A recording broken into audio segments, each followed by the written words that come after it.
Hey, what's going on YouTube? So today wanted to do my Week 8 college football playoff predictions. So go ahead and start with my 4 outside. So I've got Michigan State, Utah, Alabama, and actually Memphis.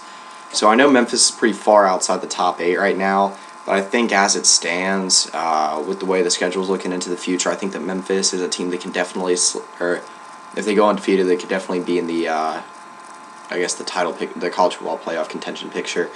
Especially the fact that they still have, I don't know if they have Memphis, or not Memphis, I don't know if they have Temple on the schedule, but they do have Houston, so they do have at least one more top 25 game remaining this year. And they do have the best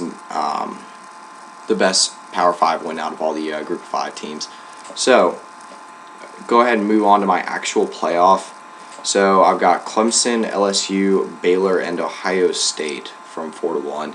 So, if you guys saw last week, obviously it's the same 4. So because it is such a short video to not really analyze any of that, because it really is pretty much all teams staying the same as they did last week, I did want to do, for the first time since the season started, my actual predictions going into the playoff. So I do think, since, like I said, the 1 seed would be Ohio State, 2 seed would be Baylor, 3 LSU, and 4 Clemson. So I do think that the winner between Ohio State and Clemson would be Clemson. They're just playing better than Ohio State is right now. I can see Ohio State getting a lot better as the season goes on.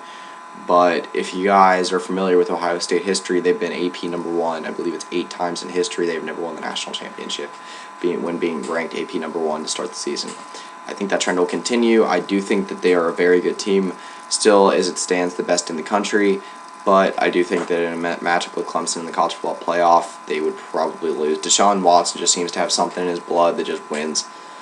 So, and that Clemson defense is the best I've ever seen them before. So, move on to the Baylor and LSU game. So, I think that this would be extremely entertaining to be able to watch Leonard Fournette play against Baylor's defense, and then Baylor's extremely good offense against LSU's pretty good defense. It'd be an entertaining matchup, a game that I think would be in the 40s, and just an all-out treat to watch. But I do think the Baylor would win that. And between Baylor and Clemson, which again is another entertaining game, I think that Baylor will win the national championship. So as it stands, I do think that Baylor sits in the best spot to win the national championship. If you guys have been watching them, they've just been on an all-out roll. Now, before their November slate comes around, where they do have to play Oklahoma State, OU, TCU, it's hard to really get a make of them. Obviously, they have played Texas Tech and West Virginia, but those are the 2 hardest teams they've played. Texas Tech team that barely beat Kansas last week, and then now a West Virginia team with a losing record. Granted, I do still think that West Virginia is a very good team, but anyhow, they do have a losing record. So, yeah, that's my college football playoff predictions for the week. So, short, sweet, to the point. And, yeah, hopefully I'll come back tomorrow with my Heisman predictions, or my Heisman race as it stands right now. So, yeah, that's pretty much it. See ya.